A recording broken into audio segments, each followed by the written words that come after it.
Partons à présent à la découverte d'un fleuve qui a inspiré et même fasciné de nombreux explorateurs et écrivains. Le Congo est le cours d'eau le plus puissant d'Afrique. C'est aussi l'un des plus longs fleuves du monde. Nos reporters Christophe Abel et Julien Bervilliers ont navigué sur plusieurs centaines de kilomètres. Ils ont fait d'incroyables rencontres. Suivez leurs traces. Ne vous fiez pas aux apparences. Le Congo est loin d'être un long fleuve tranquille.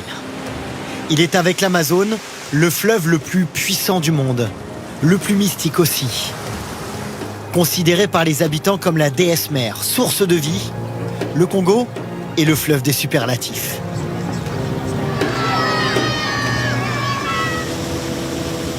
Avant d'en découvrir ses charmes, nous devons le comprendre.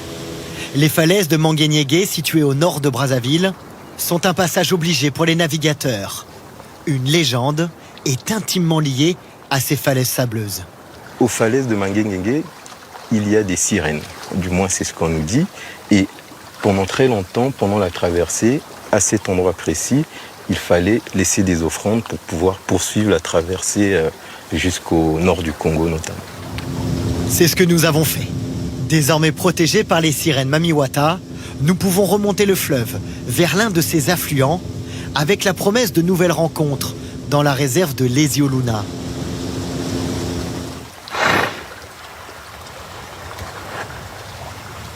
Des hippopotames, par dizaines, naviguent entre les îles de la réserve.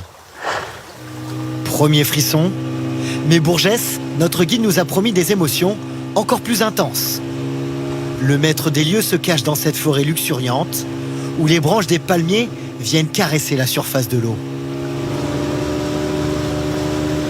Sorti de nulle part, voici Kébou.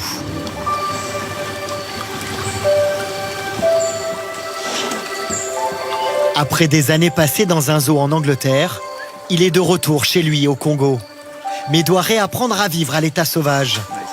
Bourgès doit encore le nourrir tous les jours. On les a placés en semi-liberté pour les adapter.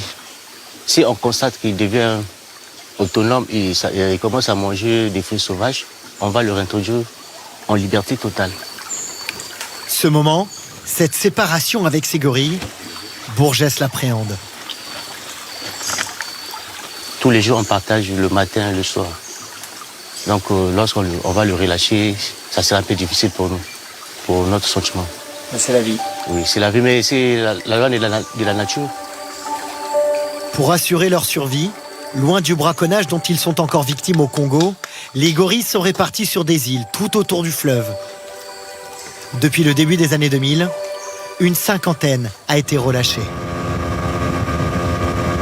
Cette parenthèse si paisible nous ferait presque oublier la toute-puissance du Congo.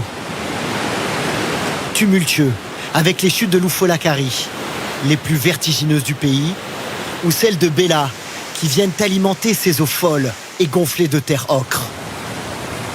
La navigation devient ici impossible dans les rapides. Le débit, 20 fois supérieur à celui du Rhône, permet aujourd'hui à des villages isolés de produire leur propre électricité grâce à cette hydrolienne.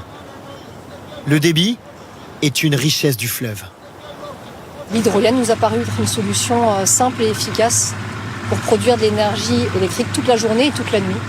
Le fleuve ne s'arrête jamais, donc on peut alimenter en continu une multitude d'activités qui sont nécessaires pour le village.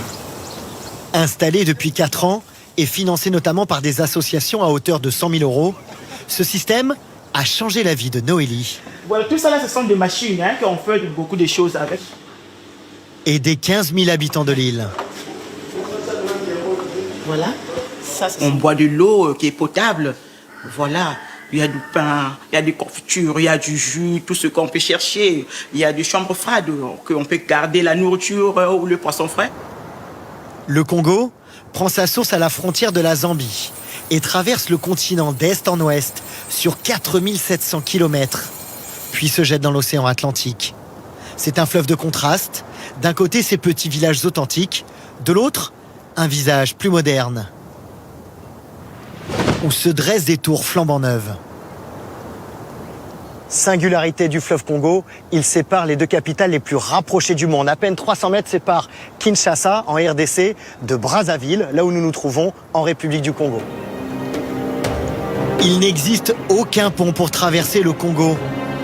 Fleuve des paradoxes, méconnu du grand public, à la fois tranquille et vigoureux, discret et majestueux, lieu de brassage culturel, tous les habitants ont une histoire avec leur fleuve, mais surtout des secrets.